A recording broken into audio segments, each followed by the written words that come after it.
Amanda. Hey, Tommy. Hey, I got bad news. We have to go to summer school. No, this is my biggest fear as a nerd. I know. I thought I did well enough to not have to go to summer school, but I have to go to summer school apparently. Did we fail our remedial English test? Something like... Oh, wait, no, I'm actually reading... Oh, do we have to watch summer school? Sorry, I got that wrong. That's I'm much good better. because that I can do drunk. I'm in. That's perfect, and that's what we're going to do today. And can we talk about? Anna Maria? See? Have you seen the movie, Texas Chainsaw Massacre? No. It is good? Oh, I gotta tell you, I love this film. It had passion and a plucky spirit, and the characters had integrity. Like when Leatherface went on that strict diet of human flesh, he had to cut out chicken and fish completely. Dave, I agree with you. I'll go a step further. Sure, Leatherface. He wore a mask made out of human skin and he hung people on meat hooks. But hey, we've all got quirks. I've got them. You've got them, Dave. That's what makes this character so compelling. Thumbs up from me. Same here. To sum it up, I'm Chainsaw. I'm Dave. We'll see you at the movies.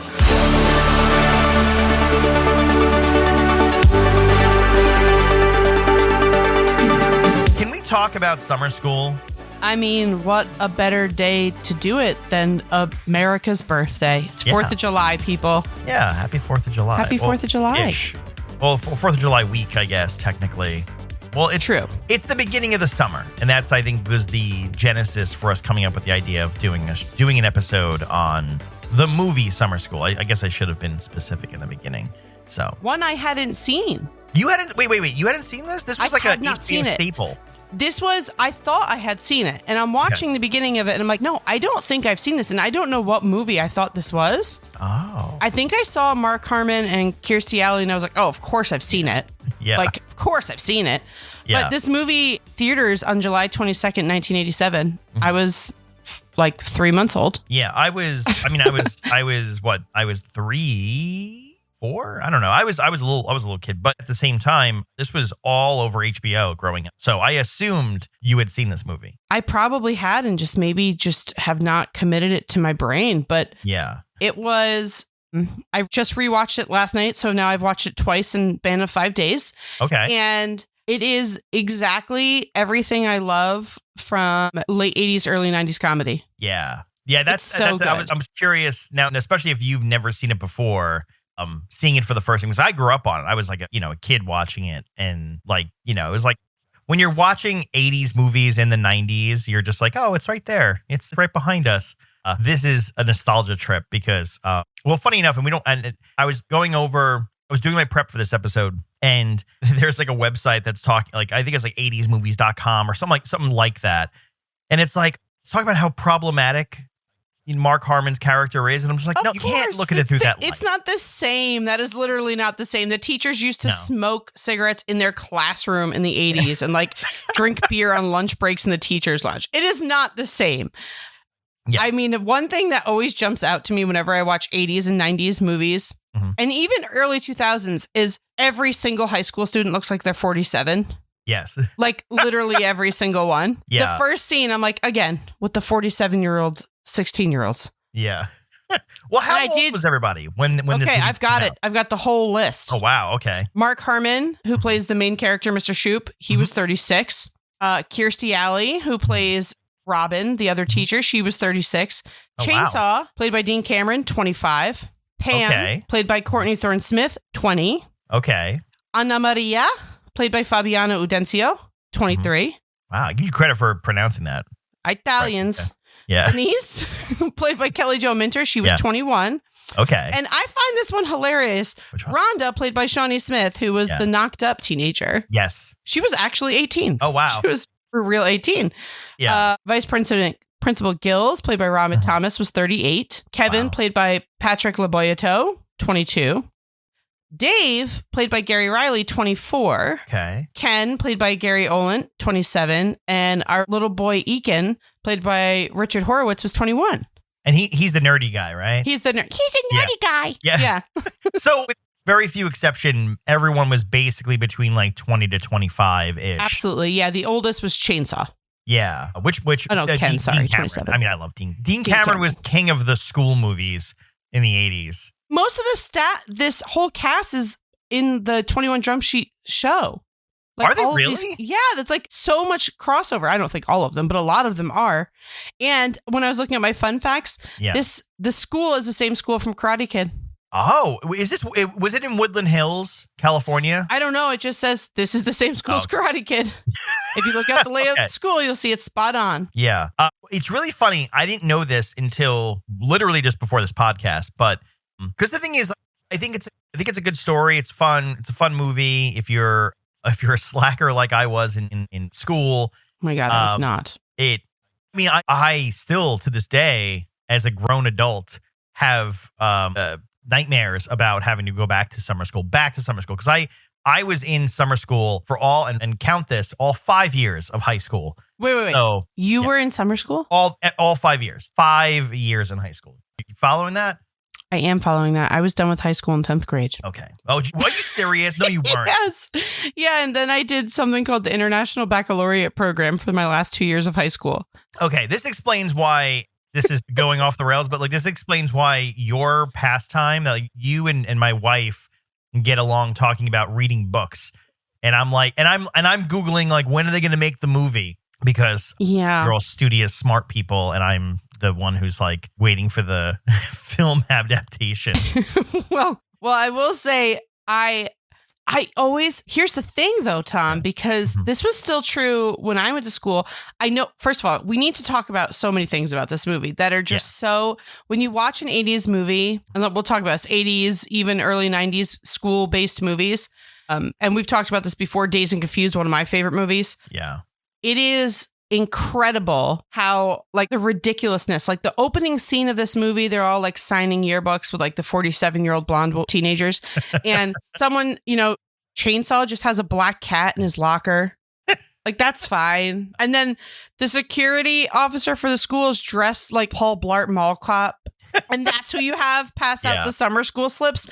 Like, now if a kid has to go to summer school, they're like calling your parents into the guidance office to like talk about how they're going to break it to the kid.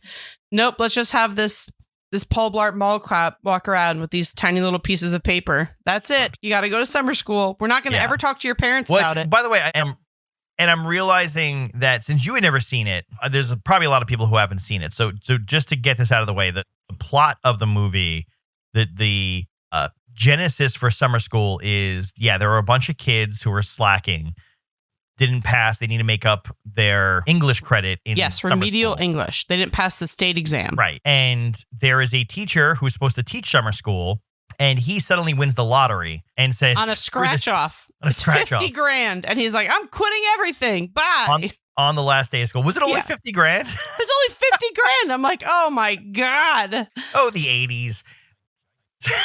So then the assistant or the assistant principal or vice principal, Gills, is running around trying to find a replacement teacher to cover summer school. Everyone has an excuse. Everyone runs away from him. They speed off in their cars, and then he corners Mr. Shoop, who is our not titular character, but he's our main character, Mark Harmon, no relation to Dan, who is Mr. Shoop. And he is the gym teacher who's, just like a laid back dude. He's not the teacher type. He's the least teacher of teachers. He let the kids pick their own grades on the last day of school. And so he's about to go to Hawaii with his girlfriend? With his 21-year-old girlfriend, Kim. Yeah. Yes. And then he's about to make tenure, and then the vice principal says, well, you have to teach summer school or you're not going to make tenure. And so he gets stuck, and then his girlfriend still goes to Hawaii without him, leaving him behind. Essentially, they break up, and now he's stuck doing summer school. And that's where we set up our characters and everybody. And then he has a dog named Wondermutt. Cannot forget about Wondermutt. I forgot. I mean, I feel like knowing the fact that there's like this lovable dog who's a character in the movie. Best scene in the movie is the very end of the movie when the dog is making out with him and Kirstie Alley on the beach. Yeah. What's funny is like I never had that relationship with a dog. Cue dog in the background. You're like, we can bark? We're allowed to bark? You said no. There's the scene when he's like throwing this like ratty ball thing into the ocean, and the dog keeps like retrieving it from the ocean. And doesn't the little ball get like lost in the ocean, and the dog's like sad? Yes. Yeah. After he quits school, teaching because the kids aren't giving him the extra effort. Yeah. He throws it and falls asleep on the beach and it's missing. And then at the very end, when he's making out with Kirstie Alley and the dog comes to make out with them both, it washes back up on the beach. Well, where is he supposed to live? Is he supposed to live at he lives in like a house, which by the way, on a teacher's salary, this guy is like selling drugs. He's living on like a beach house in Venice. Yeah. It's like on the water.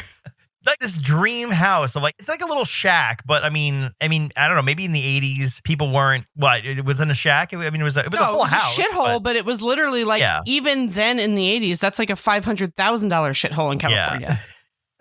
Maybe he won the lottery, won $50,000 on a scratch off and bought his house. Well, I will say the kind of genesis of Kirstie Alley being like the overachieving teacher that's also teaching summer school to the honor students who are volunteering to be there for the summer. I just want to point out that was not me. I was not the kid that voluntarily went to summer school. But this was her first big U.S. movie. Was it really? Yeah, Wait, at 36. What do you mean U.S. movie? She must have done more foreign movies before this, but I didn't know that. Yeah, that's one of my fun facts. Oh, wow. I didn't know that. I will say, she passed away not that long ago. Until then, I loved Kirstie Alley. Let me finish. I loved Kirstie Alley until the end when she went off the deep end and became a problematic. 80s, 90s Kirstie Alley, I was crushed on her hard, but also had a massive appreciation for Kirstie Alley. Oh, come on. I just watched It Takes Two again, which is one of my sisters and I's favorite movies. Yeah. With the Olsen twins. Yeah. Kirstie Alley's like the social worker that wants to adopt one of the Olsen twins. Oh, was that what the title? Was that what her title was in the movie? I didn't realize that. She's like a social worker or something. Yeah. But yeah, I forgot how good she is in that fucking movie. So good. I will say it's really funny. My son, my wife and I were trying to figure out what movie to watch with my kids, some movie from our childhood. And the Lindsay Lohan remake of Parent Trap was a little bit after my time because I think I was a teenager at that point. You missed out, man. That handshake. Whew. But we watched it. No, we watched it though. And I said, I was like, I got to be honest. I know it's not a remake. I know it's like a sort of a ripoff, but I will say I think It Takes Two is way better than Parent Trap. I love It Takes Two. So good. It Takes Two is great. Yeah. So good. It's similar, right? I mean, it's basically it's similar. Concept. Yeah. But definitely similar, but it is not the Olsen twins are not actually related. They just look identical. Where the Lohan twins are identical twins separated at birth. Each parent got one. Yeah, which is so fucked up. So fucked up. In what universe? The mom is just like, I'll take the one on the left. You can have the one on the right. Bye. Have a good life. I love how stupid that plot is, and you have to glaze over the fact that the parents are horrific people to just do that. We're like, awful. Yeah, here's the thing. We're gonna break up. Why don't you just take one? I'll take one. Then we never talk to each other again. And like they're splitting the value of a car. Like, oh, we have this house. Let's sell it and split the proceeds. No, it's like, we have two kids. You know what? You just take one. I'll take one. It's like the worst. It's the absolute worst. But speaking of problematic, I'll bring it back to summer school. The whole thing is they have to pass this test, and he's kind of like, fuck this, we're not going to do this. I want to be on vacation in Hawaii where I'm not. So we're just going to go on a bunch of field trips. Yeah. And poor Eakin, the nerd, is allergic to everything and goes home smelling like goats, sneezing, and his mean grandma that he lives with is like, your teacher's not teaching my grandson. Well, she finds goat hair on him, and he's sneezing. Yeah. So he ruined it for everybody. He did. A little fun. And it's not his fault. That poor boy. Oh, God. But then he kind of is told he has to all these kids to pass, or he's going to be fired when the real principal comes back. And so he bribes the kids. Okay, you all get one wish, and you have to try really hard and pass this test. And so they all have these weird wishes, which this is where I guess the problematic teacher comes in, because you have to throw a rager at your house for all of us kids.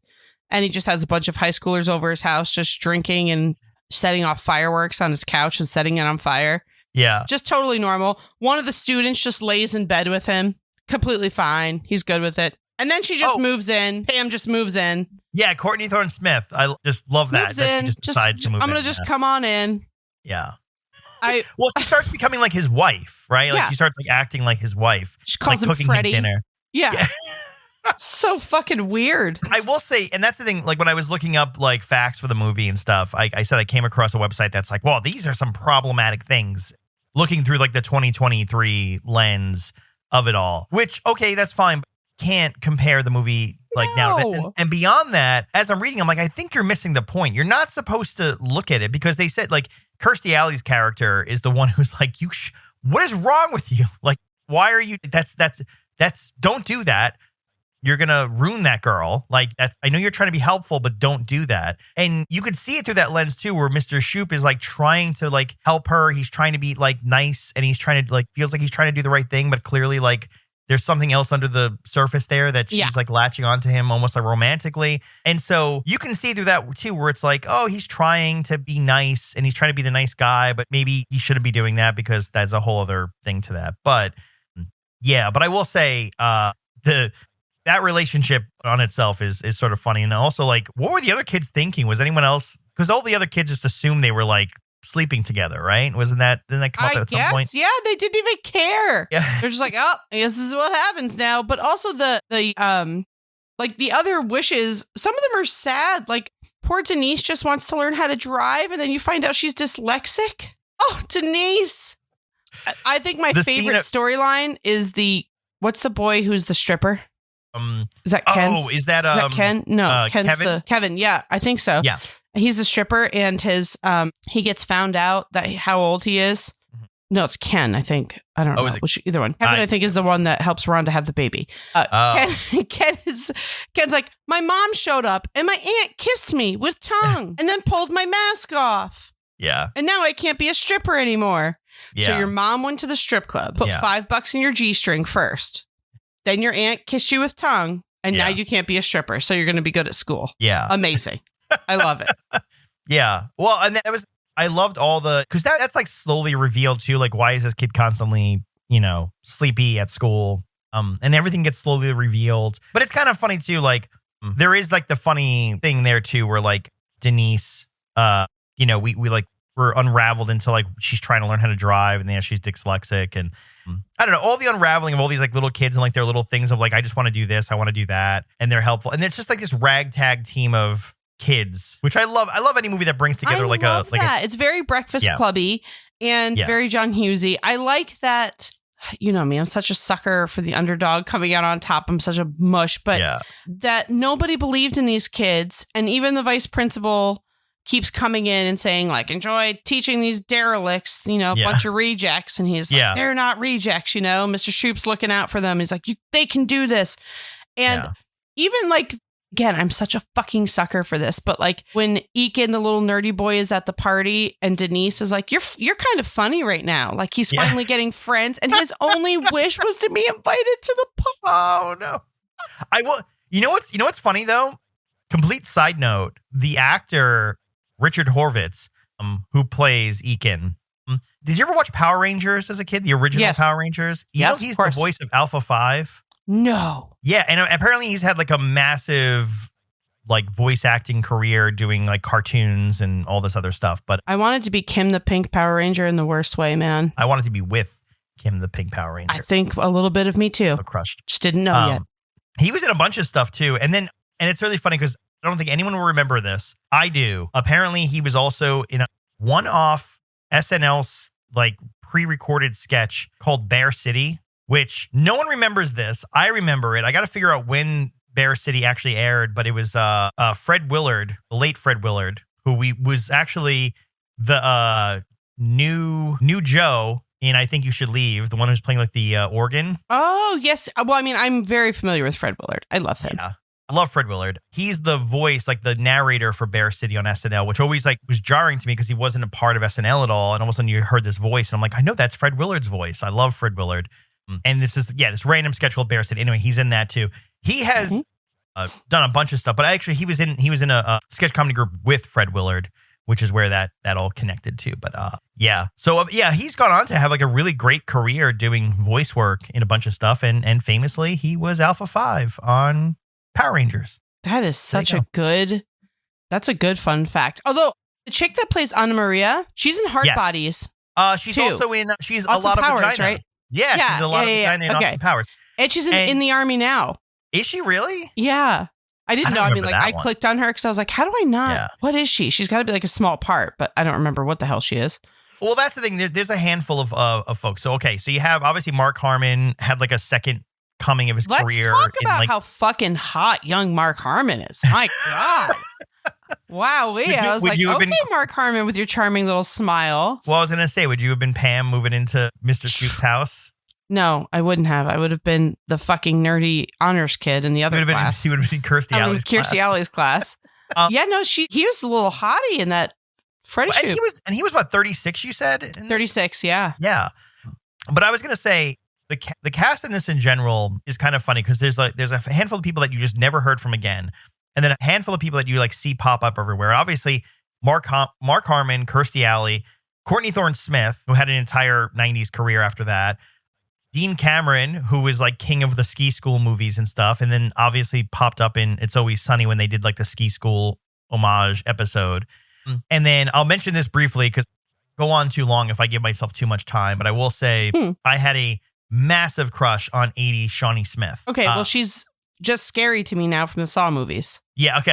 I was going to say, because I know she was in the Saw movies, which fun fact, I've never seen that. I've never seen any of those, by the way.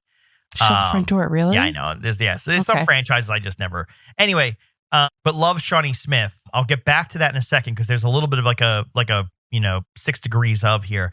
What I didn't know was because again, I remember I said I watched this through HBO in the 90s, and that was my introduction to the movie Summer School, and that's why I fell in love with it. But I didn't realize that one, this was produced by Shapiro and West, who those names sounded familiar. Because those are the producers of Seinfeld, the TV show. So the producing team behind Seinfeld, the original score was produced by Danny Elfman, and it was directed by Carl Reiner. Holy Santa Claus shit! Yeah, and so I was like, oh wow, it's a well directed movie. It's a good movie, and it's really funny because Roger Ebert like famously gave it like half a star. It's got like a 50. It's got between the audience and the critic scores on Rotten Tomatoes, it's like hovering around 50-something% on both sides. So it's definitely divisive in that sense. And I think a lot of it comes from like, if you appreciate 80s movies, and that's what I think this is like one of those movies where it's like, wow, like when people talk about 80s, classic 80s movies, I feel like this is deserving to be up there. I don't know if I'm overselling this a lot, but because for me, this should have been, this is in the realm of, I don't know, I could be wrong. Obviously, I was 3 months old, but this should have been a bigger movie. I feel like it was super underrated. And that is probably from the death of the Siskel and Ebert timing. Remember how they used to just like the minute that they gave something a thumbs down, it was like dead in the water. Yeah. Unfortunately. They carried a lot of weight. Yeah. And I don't know. I feel like this hits every mark when it comes to a classic 80s movie, right? Like there's the underdog comes out on top. Group working together to do something. A teacher believing in the students when no one else does. Yeah. Hot people all around. Troubled teen pregnancy, getting through it. The nerd. Every aspect of an 80s movie, a teen movie, is in this movie. Yeah. But it's also hilarious. Like, you've got like the Jay and Silent Bob version of Chainsaw and Dave. Like, you've got, I don't know. I loved it. So Carl Reiner, who directed it, right? And this is the part I thought was kind of unfair in some of the reviews, and specifically the Roger Ebert review I read. In the late 70s, he directed a lot of the Steve Martin movies, right? So he directed The Jerk in 79, a movie I never heard of, a Steve Martin movie called Dead Men Don't Wear Plaid. And then he directed The Man with Two Brains, which I had heard of, which is another Steve Martin movie. And then he also directs All of Me, which is another Steve Martin movie with Lily Tomlin. After that, he takes a break from hanging out with his buddy Steve Martin, and he directs another movie that we have to talk about somewhere. And I'm going to throw it on the list for summer things we should talk about because it also has summer in the title, which is Summer Rental. Oh, I did know that one. Yeah. That's the one with John Candy? John Candy, which I didn't see until way later. Again, it was another like HBO discovery. And that was in 85. I probably didn't see that until like 99 or 98 or something. And I was like, what is this? Probably when I saw it too. Yeah. I never seen it before. And I was like, well, this is like a great 80s movie. And anything with John Candy, of course. And important to me, had Kerry Green, who is my redheaded crush of all 80s movies. I understand that. But it's really funny. So he did Summer Rental in 85, then he did Summer School in 87. So anything with title summer in it. But the Roger Ebert review was like, oh, this isn't as good as, he should go back to directing movies with Steve Martin. It's like, all right, don't do that. Like, don't just, yeah. I mean, here's the thing. At the box office, this did $35.7 million. Yeah. Which isn't awful for an 80s just summer comedy. Yeah. And they released it. I mean, now having done this podcast, releasing it in July so that kids can watch it, at the movies during summer break. Yeah. I mean, I don't know. I feel like it probably interested to find out what movies also released when it did that it had to fight against. You know what I mean? So that kind of stuff, again, now having done this podcast, you can kind of see how they get lost in the sauce. Yeah. Well, pulling up right now, and I already have it. So that week, and I'm trying to see if this is correct here, if the release dates. Around that same weekend was Dragnet, which was really funny. I was watching an old clip of Tom Hanks on Late Night with David Letterman when he was on NBC. And he throws a jab at himself for the movie Dragnet, which I appreciated. I was like, yeah, he's like, oh, they're not all winners, like Dragnet. And so anyway, sorry. So it was that week we had Dragnet, you had Full Metal Jacket, which that's not a comedy. So, okay. No. You had Inner Space. Do you remember Inner Space? No. So Inner Space was the one with, now I got to remember the names here. It was Martin Short and Dennis Quaid. Oh, okay. That was a movie that wasn't, I don't think it was on HBO growing up. I think it was like Channel 11 movie of the set, Sunday afternoon movie kind of thing. Got it. Okay. Yes. No, I just looked up the movie poster. Got it. You had Adventures in Babysitting. Ooh. That was a huge one. RoboCop. Yeah. There it is. Yeah. No one's going to see Summer School with RoboCop in the theaters. Yeah. Going all the way down the list, right? And think about this summer of what was released, right? Beverly Hills Cop 2, Spaceballs, Revenge of the Nerds 2, Nerds in Paradise. And then I'll skip down because the rest of them are not comedies. You have Jaws: The Revenge. You have Roxanne. Roxanne is, I guess, technically a comedy. Ironically enough, Roxanne is a Steve Martin movie. So playing against his old Carl Reiner buddy. And then Summer School rounding out the July box office at number 15. That's not fair. It didn't stand a chance. No. Oh, yeah. Okay, that was a good summer of comedies there, too. Yeah. That was a great summer of comedies. Okay, so that's kind of, that makes more sense because when I was watching it, I was like, this is like you told me this is one of your favorite movies. And I was like, okay, I had to have seen it. Having watched it, realized I didn't. But now I can see it scratches that itch, man, that summer on a Saturday when you don't want to go outside and it's too goddamn hot and this would play. I would just watch this. Well, and that, what, that's the other thing too is, again, I keep referencing this one review because I was sort of annoyed by it from Roger Ebert. But, he was sort of threw out there oh, what's the point of this movie? The movie has no point. And in hindsight, I'm like, actually, yeah, but that's okay. It's honestly okay that the movie doesn't. I thought it had a point. No, I thought it had a point, but it's it doesn't have high stakes. It has some stakes. Yeah, but it's more just let's enjoy the ride kind of thing. And again, giving Carl Reiner credit for what he did here too. It's a good movie, but it's just fun. It doesn't. There's nothing where it's edgy or see oh no, what if this happens or. It just is. And it's okay. It's just a fun ride. I'm going to go out on a limb and say this is one of the best gore scenes in a comedy movie ever. I couldn't believe that was 87. Those kids pulled that off. That was a great scene. It's funny you say that because I feel does this lay the foundation for a lot of future teen comedy kind of things? The foreign exchange student trope. I think you're onto something. Yeah. So anyway, but also, and then depending on where you were, you had, I never finished my thought, by the way. So Shawnee Smith, who was my crush, who was the one who was apparently had a crush on the pregnant teen, not a kink necessarily, but I don't know. I liked her, but I mainly liked her from the other John Candy movie. Do you remember that one? Which one was she in? If you don't remember which, because she was the Great Outdoors? No. Oh. And it's funny because this is a movie that I'm not good with this kind of stuff like you are. I have to pull it up and then be oh, there it is. Okay. So hang on. Let me get over and see if I can find a list of all the John Candy movies from the 80s because this one stood out to me. I hope it was 80s, by the way, now that I'm thinking about it. And hoping there are people screaming at their headphones or however they're listening to this, being like they know the thing I'm talking about. So I got to find it first. But you have no recollection of Shawnee Smith being in any other movie? Yes, I do. Well, that was what I was just going to say is I remember her. She showed up a lot in that time period in like little tiny roles.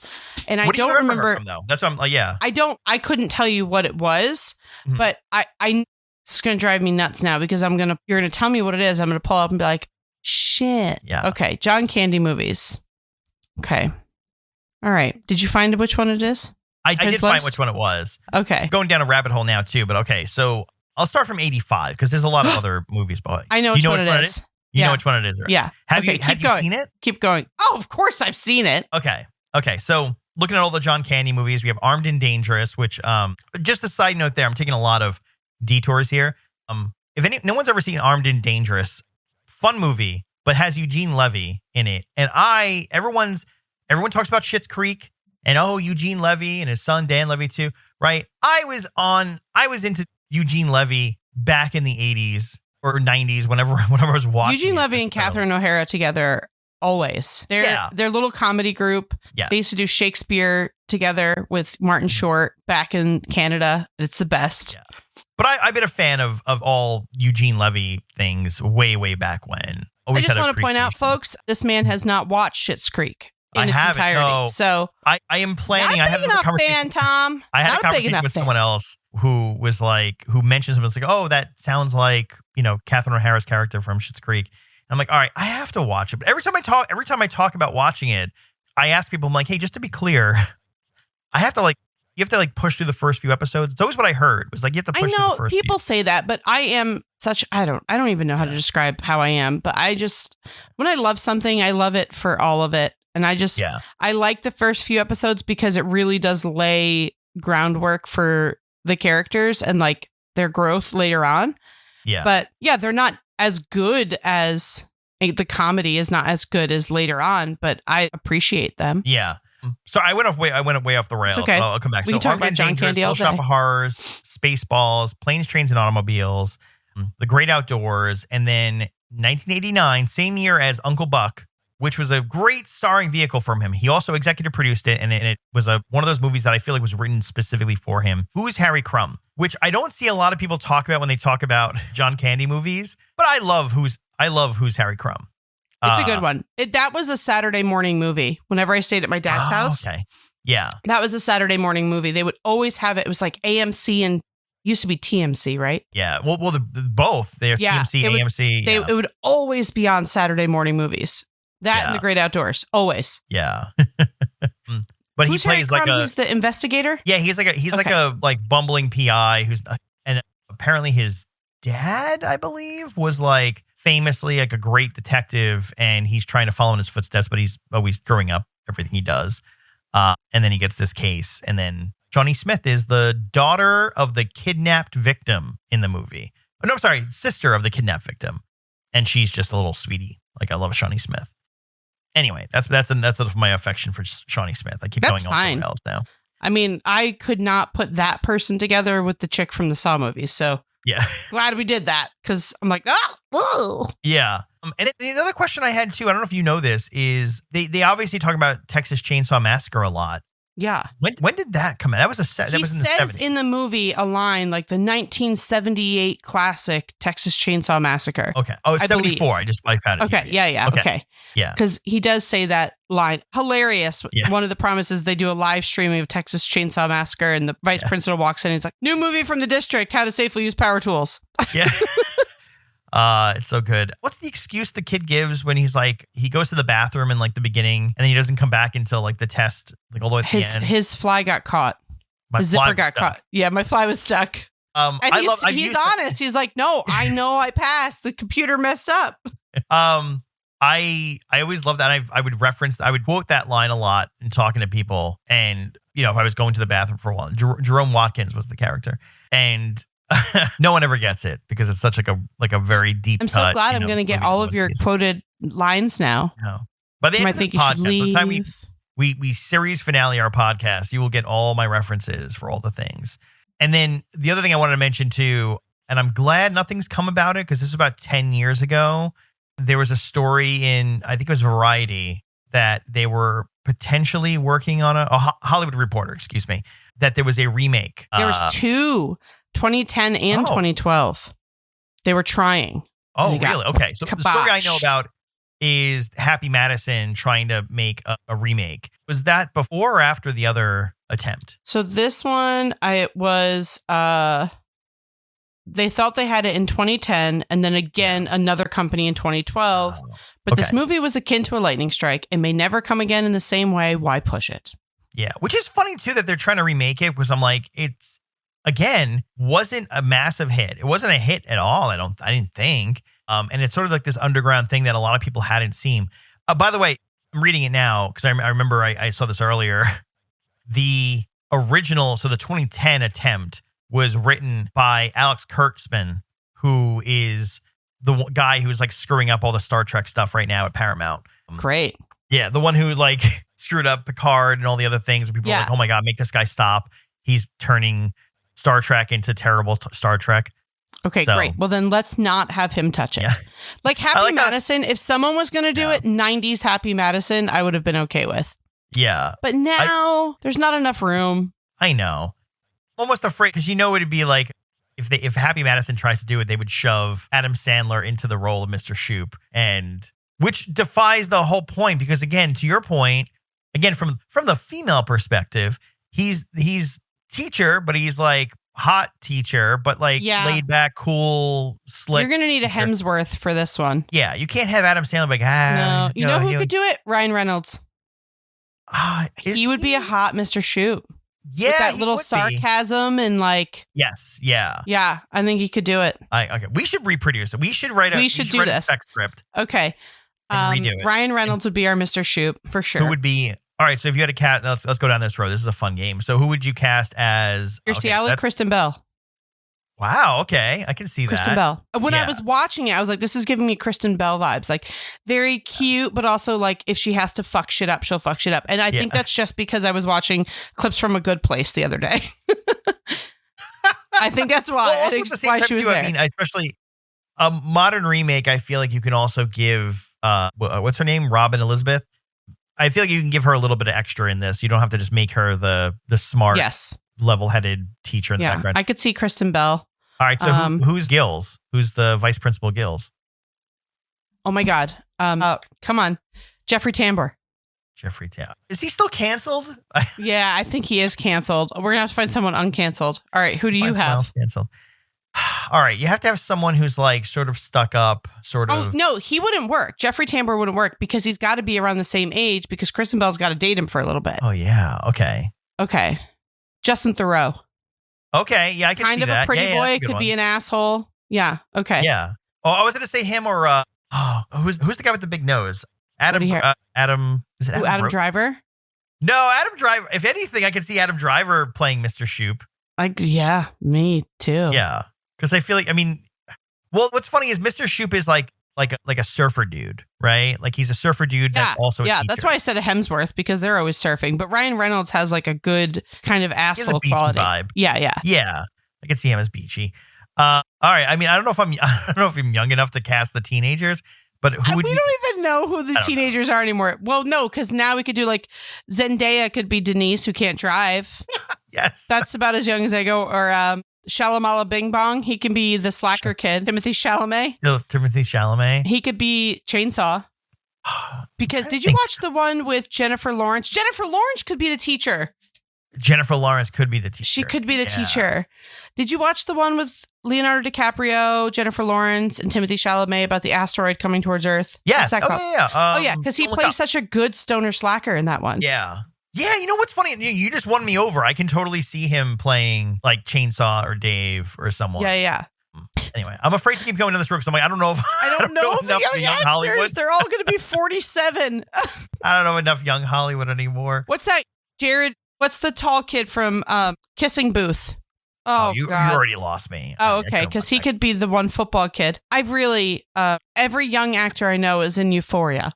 Can I just tell you, and I don't know how they do it, because I think we're all around the same age. Our sister podcast in the Gotham West Studios universe, In Sync, They did episodes on movies and TV shows that I'm just like, that are very much inspired by the 90s teen comedies and stuff. They did, Do Revenge and all these other movies were like with young Hollywood. And I'm just like, I can't keep up. See, now I know a lot of young Hollywood because I do watch all those movies. Like, you do. In my head, I'm like, where could we put Maya Hawke? Yeah. Where could we put the whole cast of Stranger Things? Because I know those young gents and ladies, but like I do watch the like corny movies. Do Revenge was great. Was good. Yeah. Yeah. I just feel like what would happen is I would pick one show where I know all their names and just start trying to place those people in those roles. So what's going to happen. Yeah. And I feel like, especially with this movie, if we're doing a modern version, whoever goes to the bathroom has to be like a massive cameo. You can't just make it a random side character. It's got to be it's got to be a huge cameo. Yeah. That's one of the kids from Stranger Things who like everyone thinks is going to be in the movie. In reality, it's a cameo that he goes to the bathroom in the beginning and then just never comes back until the end. That would be so good. Yeah. I would love that. I love this game, by the way. Do we change up any of the stories? So, the pregnant teen is going to be a hard sell. Is it? I mean, we still have a teen pregnancy. It's not like no, gone. I but mean, I would say the romance is like, what sweet little boy is going to fall in love with the pregnant teenage girl? But I think that was sweet. Like even it back was then, so sweet. I loved it so much. That's what I loved about like this ragtag team of kids who were like all from different like little areas, like the nerdy kid and like the dyslexic girl, and like I love how also the description of Courtney Thorne-Smith's character is like, oh, she's just easily distracted. That's her whole thing. She's like staring out the window, staring at Is she staring at waves? Like I don't understand like why, and she looks like she's crying. Like, are you crying because you're not surfing? What the fuck is happening? But in the best way. Yeah. Okay. And then I don't know if you can have a kid as a stripper. That might be tough. Okay. But then what do you replace it with if he's not stripping? What is he up late doing? Uber? Gaming. He's gaming. He's got a live streaming. He's twitching. He's on Twitch. Not Twitch. This is why we are old. He's on Twitch streaming. He's on the Twitch. Wait, he has an OnlyFans that he live streams every night. But it's got to be like his feet or something. It's got to be something where it's like, oh, we can't overly sexualize a kid. But at the same, I mean, I don't know if that still might be. I don't know. We've talked about that before in this podcast. Yeah, I don't know. Yeah. We're going to have to figure that one out. Maybe he's just a gamer with a YouTube channel that has millions of followers. And nobody knows that it's actually him. Yeah. We'll start a writer's room, which has always been your dream anyway. And we will recreate. We'll write a spec.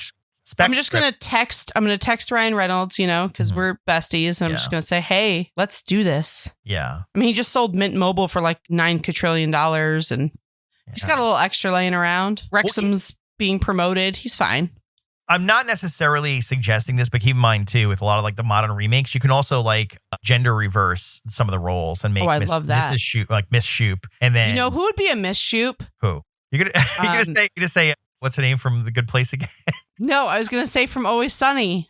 What's her name? She had the Mick. Yeah. She'd be a good Mrs. Shoop. Yeah, I can see that. Because of the Mick, the way that she's just a fucking wreck. Yeah. Yeah, I can see that too. I like this. Now you sold me. Get like Megan. Why I forget her name? I can't Megan Gans. Her name at all. Yeah. Get Megan Gans from It's Always Sunny and Community and everything to help write that too. Because I think I don't know if she was involved in the Mick, but I thought she might have been. But yeah, I feel like, let's get all those people together and say, hey, we're going to do a modern retail. Now, all right, so now who's your role reversal or gender role reversal for Miss Bishop, Kirstie Alley's character? Well, now we can tag in a Hemsworth. If it's going to be like a very handsome, uppity teacher who's teaching the smart kids, a little accent in there wouldn't hurt. Like a British something. Or an Australian, a little something, upscales them automatically. Well, no, what about Adam Driver? Let's go back to him for a second. I feel like he could do that. Can't. He lays in a dirty place in my sex brain. I can't have him there. No, but I feel like he can play. He's already playing the live remake Snape. Okay, when they're redoing the Harry Potter shows, in my brain, he's already Snape. Can we make that happen? Can you call those people for me? If we just say it enough, we can make it happen. That's happened around Hollywood. Okay, before. So Adam Driver, you think? Well, I was just saying that because you got to find someone who's like who can you see? The guy that plays Joe and You. What's his name? Penn Badgley. He's too. No, we need someone who can do comedy. We need like someone because Kirstie Alley was 80s Kirstie Alley, to be clear, before problematic 90s Kirstie Alley. I really loved her. I'm so sad it ended that way. I know. When she's tweeting, like when her last tweet before her death is like, oh no, that's problematic too. Kind of under like takes a little bit away from everyone being like, oh, let's remember Kirstie Alley for Look Who's Talking and other 90s and 80s things. Let's not talk about post 2000s Kirstie Alley. It's really sad. I'm trying to think. Well, it's funny enough. I mean, if and why can't I remember her name from It's Always Sunny? Caitlin Olsen. I couldn't remember her name. I feel like, well, because her husband, Rob. Ryan Gosling. No. Okay. There is a specific type we're looking for here. You got to find someone who's. I don't even want to tell you what I've Googled. Attractive, but not like model. You can't do like Ryan Reynolds would have worked because he's good looking guy, but you can see him as a gym teacher. Like he just doesn't care enough to try. But if you're looking for someone who's like super smart, but attractive. But no, you're right. Funny, you're right. You got to find that cosmic mix. You're correct. Okay. This is becoming something. I'm trying to think. And they have to be around Caitlin Olsen's age. So we're looking, John Hamm. He just popped up as a hot guy who could play a teacher. I gotta say, I do like John Hamm. I love John Hamm in comedy. Same. Me too. He's so Bridesmaids, his character in Bridesmaids makes me laugh probably harder than should.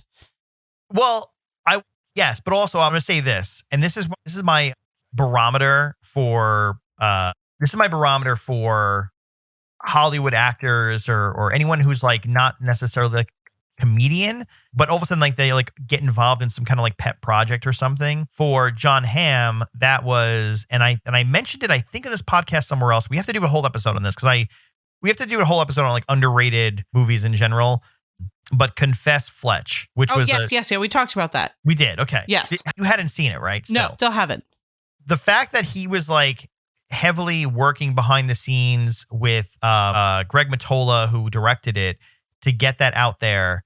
And you can see like it's a vehicle for him and his style of comedy. And I'm just like, I respect this man. It was a great movie in general. Add to that the fact that the movie is just like, it's just really good and really like it. And I'm like, all right, if that's his sensibilities for comedy, you have my mark of approval. Okay.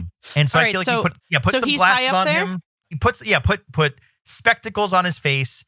What about James Marsden? James Marsden could work, right? He's he's a pretty boy and he's hilarious. He does very well in comedies. Yeah. He does. I mean, he was 30 Rock. He was great in 30 Rock. Yes. And he's also, I haven't seen it, but Jury show on. I haven't, but I've heard it's incredible. Yeah. Let's see here. I'm looking at who similar to James Marsden. Yeah, I feel like he works. All right, I'll go with either of those, depending on our budget. Depending on our budget, we can go John Hamm or James Marsden. So in our script, we're gonna write a James Marsden or John Hamm type actor. And are we sticking with our Always Sunny girl? I think so. I think that was a great call. Okay. Yeah. All right. If not, I think Kristen Bell could do it too. Because I can see her. Because the thing is, like, do you stick with the whole concept of the teacher is like a surfer dude or chick? Because if you do, then yeah. There's just so many ways it could go. Now, here's the thing. I will say, funny enough, I feel like Kristen Bell and Courtney Thorne-Smith are very similar in that folks. Tiny, blonde, short hair. Yeah. Which that's why I think why she worked as like being like a surfer chick. I don't know. The only thing is with Caitlin Olsen, I don't know if I can see her surfing. I'd have to see her surf first. We'll have to have a meeting with her and ask her if she's ever taken surfing lessons. Then we can go. And we also have to remember whoever is in this role, they have to be like attractive to all ages. Like the younger students, someone has to think that she's hot. Yeah. Which is an easy sell for both of those two, but. Yeah. I think either of them can work. I mean. So remember when we started this podcast about a movie that existed and then tried to recreate one? But I like this. This is a fun. This is a fun game. I like this game. And I'll say Can we make a new podcast that is literally we just talk about a movie? Let's recast it and remake it. I will say, when people do this on social media where they're like, "Oh, here's a modern recast of Back to the Future," I hate it. I hate it so much. And maybe it's because I'm not the one doing it. So everyone listening to this is probably hating me and you right now. Like, Oh, just hardcore. I just want to hear if you have better ideas, comment them on one of our social media posts about this, because I like it. And I really like disagreeing with them when they're like, that could never work. Yeah. I think I make a good casting agent. I'll just say that. I think you're, because you also know more about the people. I will say though, with this movie, it gives a really cool opportunity. Like you said, gender roles, you can switch around. Yeah. I mean, let's make the boy stripper. Let's make it a girl stripper. Yeah. Well, now once you do that, I think, now. Yeah, but what if she is 18, so it's legal? Maybe. Because then it's weird when the teacher shows up to the strip club to see. Yeah. Well, no, does. He shows up to the strip club and it ends up being ladies' night, and he doesn't know that because he tells the dog that they need a woman in their life. So he goes to the strip club. Not a good move, Mr. Shoop. But then he shows up there and then he's like, "Do I know you? Hey, do I know you?" And the kid walks off. And he's like, "Don't tell him how old I am." I'm going down, by the way, I'm just going through IMDb now, trying to find some actors and actresses we could potentially cast in our fake remake.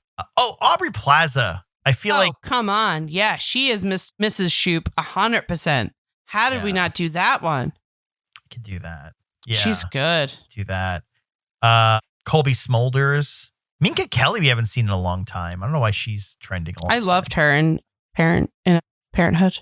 Did you watch Parenthood? I did. I loved which is that really show. funny. My wife also watched it. She was one who got me to watch it, but she has no recollection of ever watching it. So I love that show. Yeah. And then we can find a job. I don't know. Maybe it could be the nerdy kid's grandma. We can get Meghan Markle, who's popping up on the list of trending. Oh, she needs a job. They're not doing that well. Remember Cameron Diaz in Bad Teacher? Yeah, absolutely. Young Cameron would kill it. We need that vibe.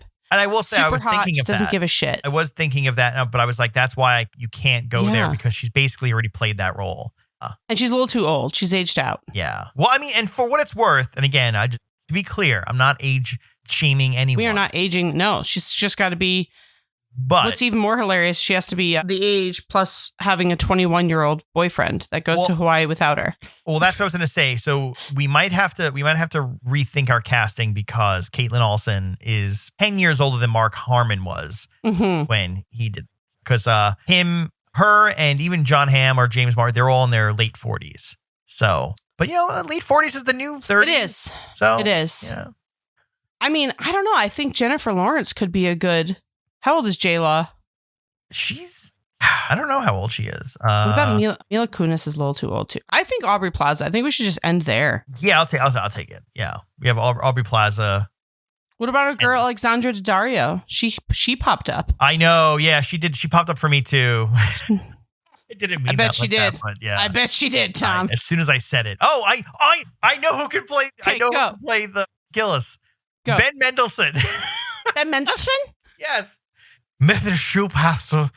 Oh. Ben Mendelsohn. Yeah. Oh, I've got one for the Emma Roberts. Emma Roberts. Yeah. Do you know she's from Rhinebeck? New York? Yeah. Basically neighbors. Twinsies. All right, last one, because I'm gone really off the fucking Jillian Jacobs. This one. Jillian Jacobs just came up my list too. On the star meter list for my IMDb. Kat Dennings. So, oh man, I mean, we could just keep playing. I think we're just. Yeah. I think now the game is Amanda and Tom finding hot actresses in their 30s to play this. Yeah. All right. So I gotta close this now. Okay. Gotta get away from it. Oh, all right. Last one. One. Female reversal. Ready? And you're gonna love it. And then now it's a big budget film, and we gotta. There's a lot. Pedro Pascal. All right, and that's it. No, I can't. Nope. Moisture meter. Moisture meter maximum. Can't do it. Can't do it. But think about it. Him as the honor student summer school teacher, as the throw glasses on him. One. Yeah, I'm done. Yeah, we're good. That's what I'm saying. So, right. All right. So movie's made, and we can't afford it. All right. We're now looking for investors. Yeah. Yeah. Well, we got to go get the rights from Happy Madison, apparently, and then we can do it. So another person we can just text, So overall, I think I'm happy about this, because it seems like you just saw this movie, but you actually liked it. I loved it, and I'm sad that and my fiance had seen it. He said he'd seen it quite a few times. Oh, yeah, he's seen this, yeah.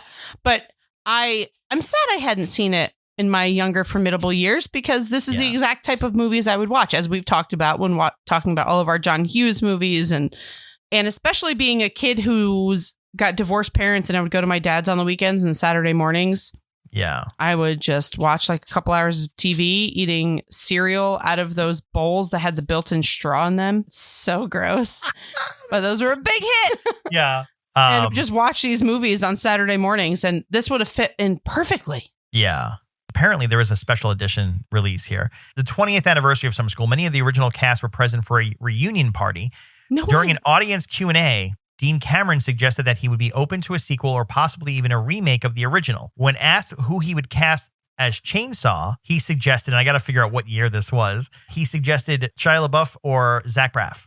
So that was early 2000s, because if it came out in 87, 20-year reunion. 20th anniversure. So that would 07. Yeah. Which I think is kind of late for Zach Braff or Shia LaBeouf. Yeah, you're looking, yeah. Shia LaBeouf going bonkers. No, what's the guy's name in all of the, like, She's All That and stuff? He's tall, he's doofy, he's a comedian. He always played, oh my God, he was in the Scream movies. You're not talking about Freddie Prinze Jr. No. He's like in She's All That. He's the one that goes on The Real World. Why can I not think of his name? Oh, Matthew Lillard. Yes, Matthew Lillard could be one of those two. Well, he was way older. I mean, I could have seen him there, but like, think about it. He was in Hackers back in like the early 90s. Oh my God, he's that old. Oh yeah, he's old. Yeah. I mean, I gotta look it up now. Very inappropriate crushes at a young age, I suppose. Well, actually, I mean, keep in mind, year was She's All That. That was like 99, right? Yeah, it was 99. My God, not in my brain. And Matthew Lillard was born in 1970. So we're talking 99. So he's basically, 70, 80, 90, 2000. He's 30, he's 29. Damn. Yeah. So 29, old, dating. Yeah, I know.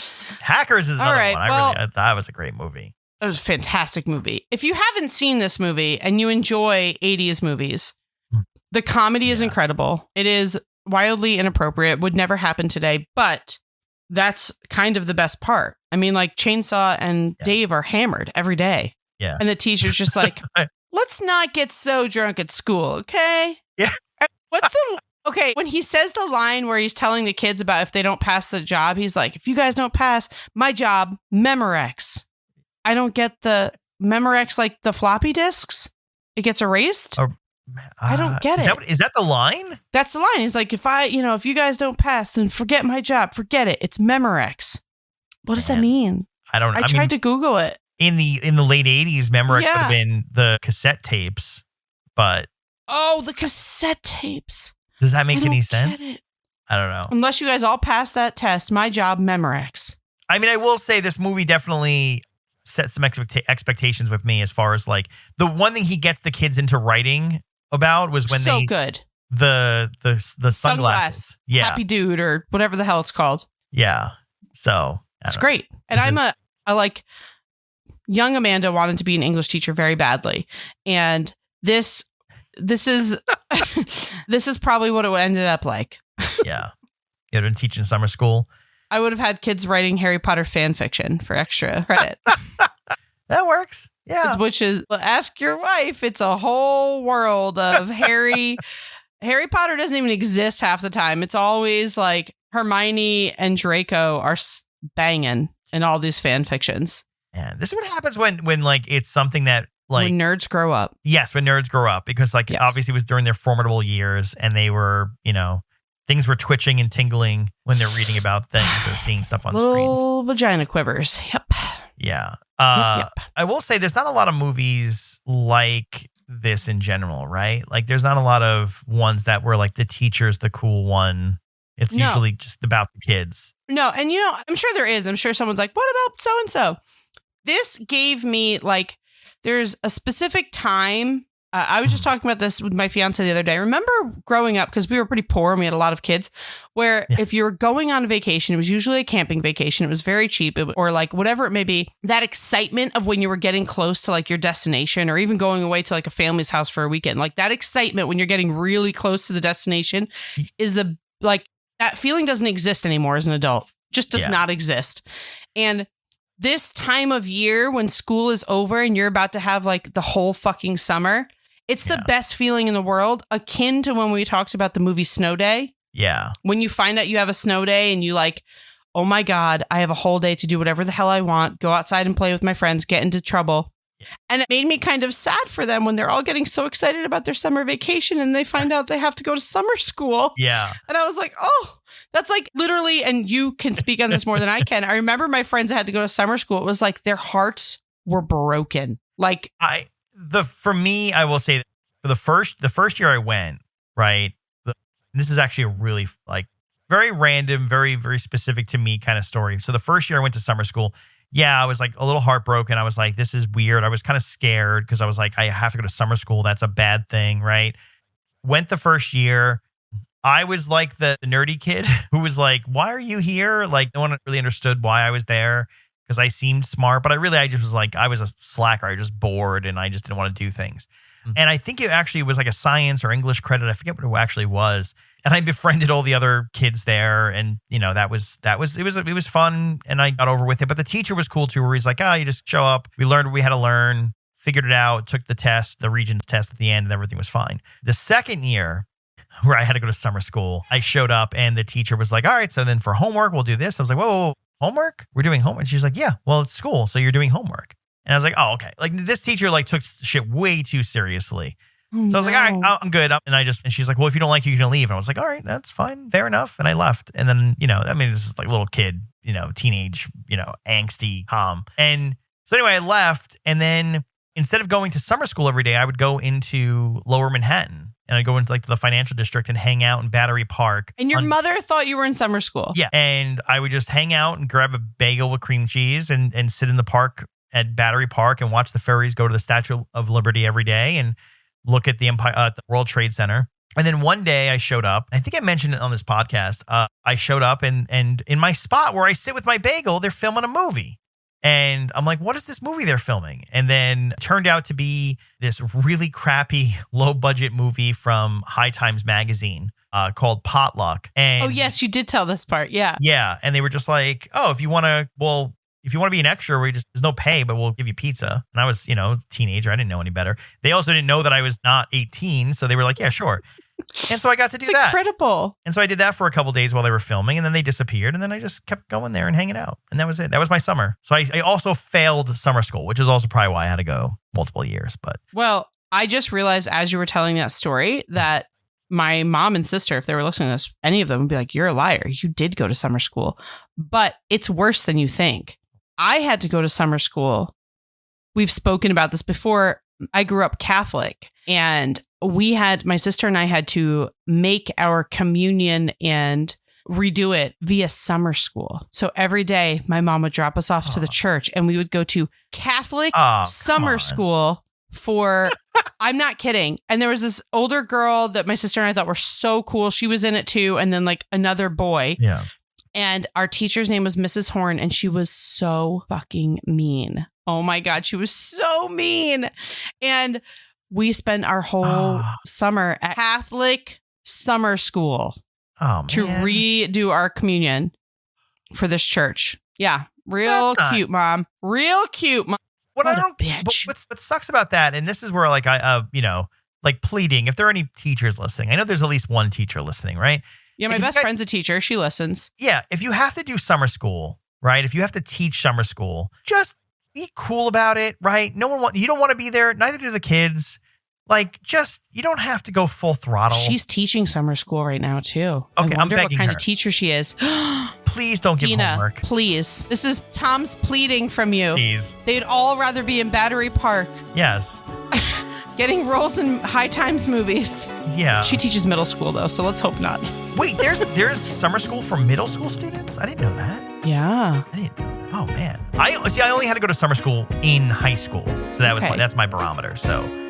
You just missed the cusp, because when I was coming up in high school, that was when they introduced like the No Child Left Behind. So it was kind of like, just push him up to the next grade. He's got this. Yeah. Anyway. Good movie, everybody. Yeah, go watch it. Happy summer. Welcome to the summer. Happy summer. Yeah. Happy 4th of... Well, you'll be hearing this the day after 4th of July. It is the 4th of July for us. So hope you didn't blow your hands off and you have a tummy full of hot dogs. Yeah. Enjoy your If summer. you choke on a hot dog, don't worry. We've got the carbo vac. Happy summer, everyone.